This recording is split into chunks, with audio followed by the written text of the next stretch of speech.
les livres d'or Bukongo dans la période proto-sumérienne. On continue. Maintenant, le secret génétique du Seigneur Akongo. Déjà, quand j'entends ces titres, la première chose qui me vient, c'est de comprendre c'est qui le Seigneur Akongo. Est-ce une entité à part entière ou nous parlons d'une énergie du cosmos qui se représente sous forme de l'appellation Akongo? Et les énergies, toute énergie du cosmos se représente sur le plan de la manifestation de la troisième dimension sous une forme physique. Ou une forme qui n'est pas physique, mais une forme. Et la question du Seigneur Akongo se situe dans le temps et dans l'interprétation faite des civilisations par rapport aux enseignements en provenance du monde ancien. Nous rentrons dans une espèce de mythologie qui ne sont pas réellement des mythologies. Il ne s'agit pas réellement de mythologie, mais du fondement sur la vérité. Comme nous l'avons introduit, de la guerre qui débuta dans les grands cosmos, dans le Pléiade, il y a plus de 300 000 ans, débarquèrent les Anunnaki, perdant de la guerre dans les Pléiades. Se retrouvant ici dans une planète accordée par les planificatrices, les figures de Elohim, les Amasatum. Cette planète avait été, la planète Ouras, qui est la planète Terre, a été donnée à la divine Mamitu Namunut. La planète Terre a une particularité que vous ne trouverez pas sur d'autres planètes. En fait, dans le système solaire, comme nous le connaissons aujourd'hui, il n'y a aucune planète qui a pu recevoir une diversité de vie. Il ne s'agit pas de recevoir la vie, mais la diversité. La diversité sur le plan physique comme sur le plan non physique. La planète la plus riche, absolument. Pourquoi? Eh bien, la planète Terre est un projet que nous parlerons plus tard. Ce qui est important ici, pour nous de savoir, est que la planète Terre se trouve un croisement de chemins, de forces cosmiques malignes et de forces planificatrices, pour dire les forces du bien. La planète Terre avait été projetée pour développer une nature pacifique. Quand vous regardez la planète Terre, vous trouvez que les animaux, les herbivores, les grands herbivores, sont plus nombreux que les carnivores. L'homme sur Terre devait suivre la même tendance.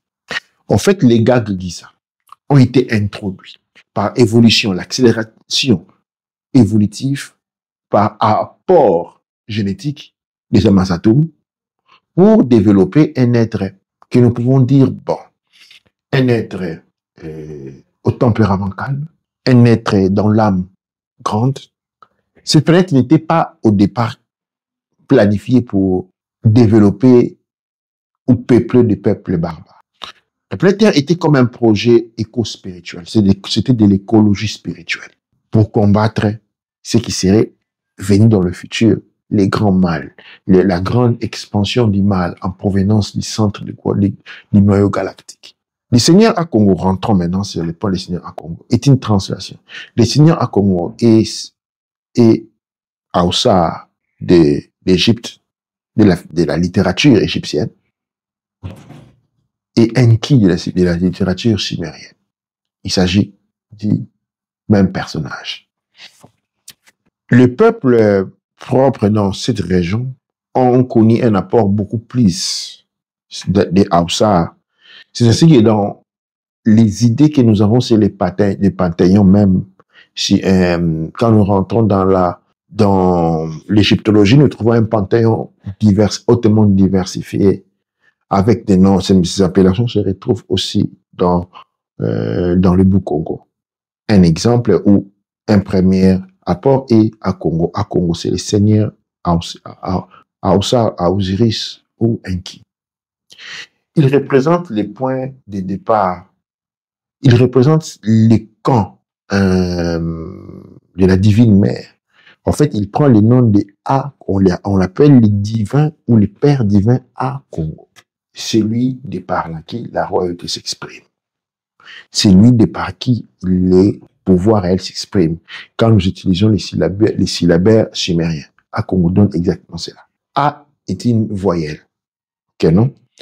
Et dans les langues anciennes, elle n'apparaît pas.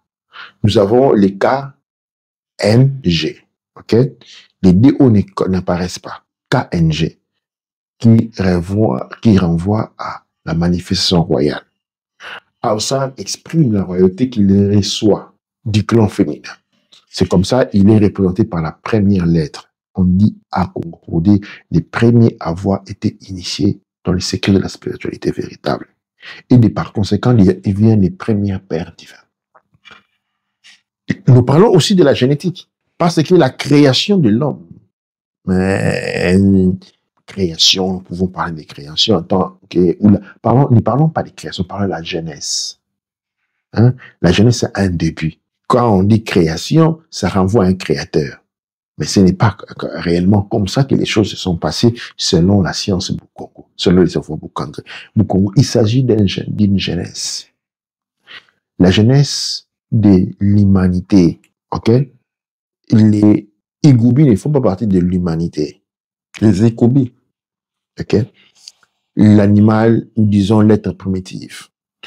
Parce que dans leur création, il n'y a pas l'idée de l'association à une civilisation. Ils sont seulement associés à une évolution. Du moment où l'accord génétique est fait, on rentre dans l'humanité. L'humanité, pour parler ici, la descendance de la femme, l'enfant de la femme. En fait, les mots utilisés aujourd'hui quand on dit l'humanité contredit directement les patriarcats. Quand on dit humanité, on est allé parler de la descendance de Humana, la descendance de Uma, ou Umu, la descendance de la maman, quand on fait la translation de l'être. Assar se représente, c'est riche comme le père divin, les points de départ. Et de par là, nous avons l'évolution, ou disons, le départ de la jeunesse, qui va porter au monde dans ce que nous connaissons aujourd'hui, sa première partie. Je disais la fois, nous avons dit dans le chapitre précédent qu'au début, il n'y a que les gars qui disent, c'est-à-dire les têtes brunes, les bruns, qui occupent tout l'espace vital de la planète Terre ou de la planète Ouas. Les autres races vont intervenir après, vont être créées après ou vont connaître une jeunesse postérieure. En coup, je sais. Non, Nietzsche.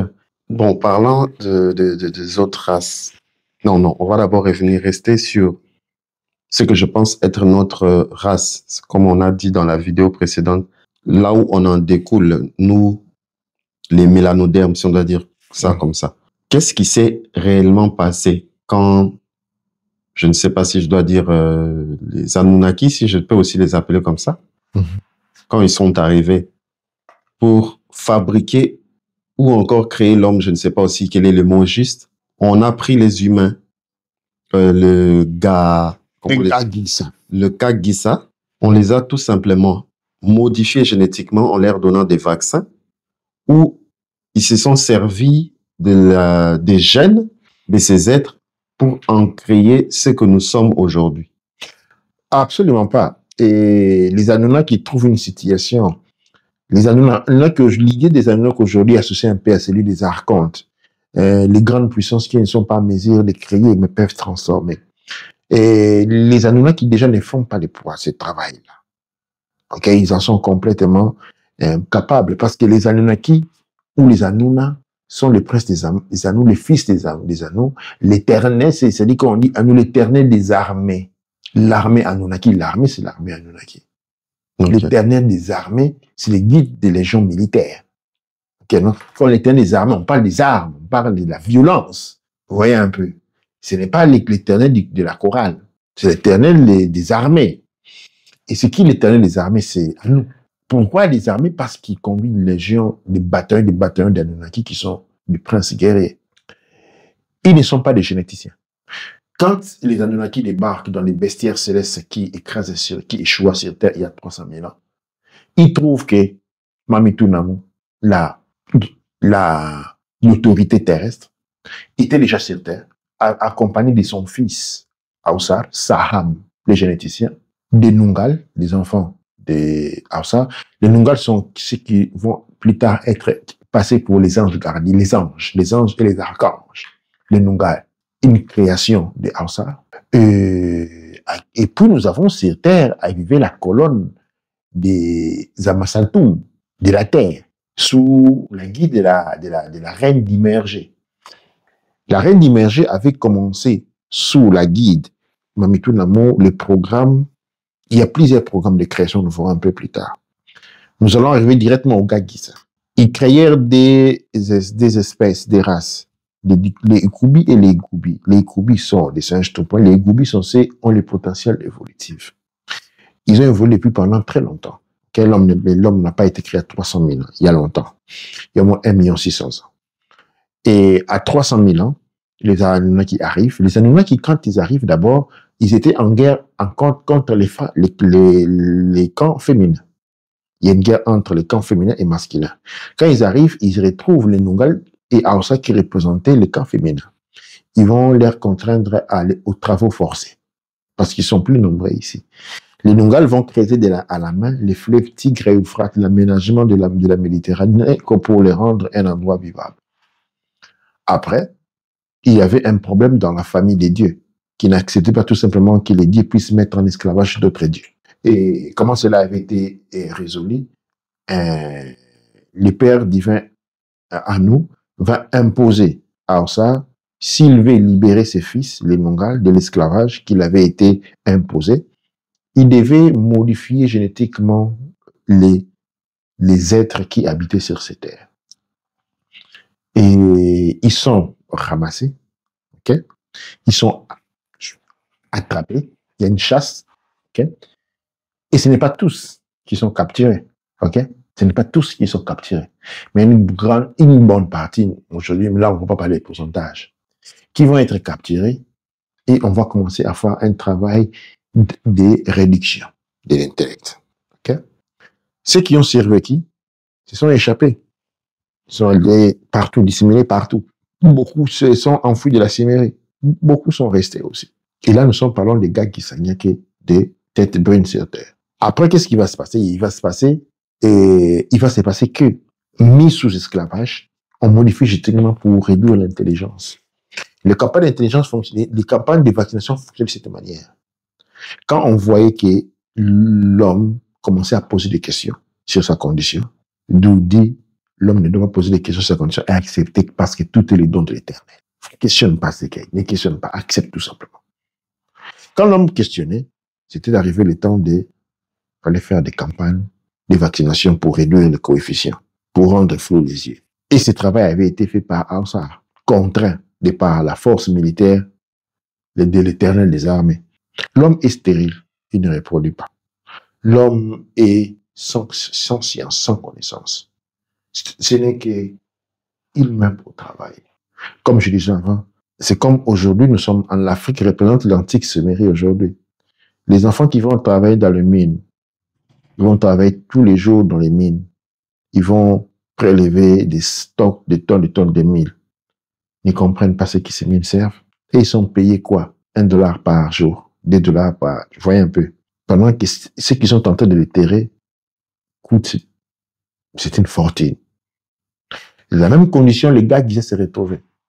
Ils travaillaient, mais n'avaient aucune notion de la valeur de ce qu'ils faisaient.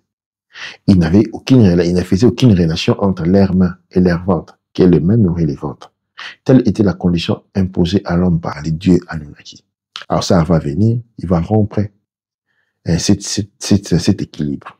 Il va apprendre aux hommes les secrets du bien et du mal, en offrant aux hommes la capacité de comprendre qu'avec leurs mains, ils peuvent se défendre. Que ceux qui sont en train de planter, c'est la nourriture, qui peuvent se nourrir eux-mêmes. Ils n'ont pas besoin de donner à cela pour que les Anunnaki leur apportent des aliments en sachets confectionnés, préconfectionnés déjà. Tu n'as qu'à manger sans savoir d'où elles viennent. Quand vous allez en Europe aujourd'hui, vous posez un enfant de 10 ans, d'où viennent les pommes? Il vous répond du supermarché. Et l'homme se libère. L'homme réalise qu'il est manipulé, qu'il est utilisé. Il se rebelle contre les dieux.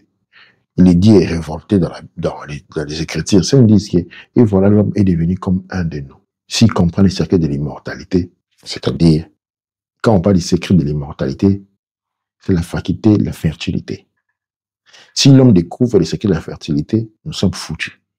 il faut prendre des mesures préventives. Il faut les chasser de l'Éden. Les hommes sont chassés de l'Éden.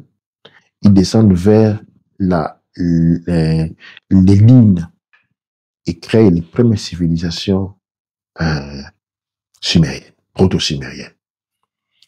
Les années restés sur Duku-Siler Montécu voient ce que les hommes sont en train de faire ne les plaît pas. Ils disent ces hommes ont découvert les sciences. C'est ainsi que les Écritures disent que Aaron a été enseigné la sorcellerie. Le serpent a trahi les dieux. Il a enseigné à l'homme la sorcellerie. En fait, c'était quoi la sorcellerie de laquelle je parle? C'était l'art de tisser. C'était la capacité à faire des habits, la capacité à cuisiner, à élever des animaux et à faire l'agriculture. Ce n'était que ça. Les autres vont venir par après. En fait, l'homme avait trahi. Les serpents à Oussa, à Congo, et qui avait trahi la confiance des dieux qui espérait en lui pour maintenir l'esclavage invisible dans lequel les hommes étaient. Il fallait tout simplement louer l'Éternel, accepter toute peine, accepter toute injustice, accepter toute souffrance au nom de l'Éternel. Oncle Jacenet,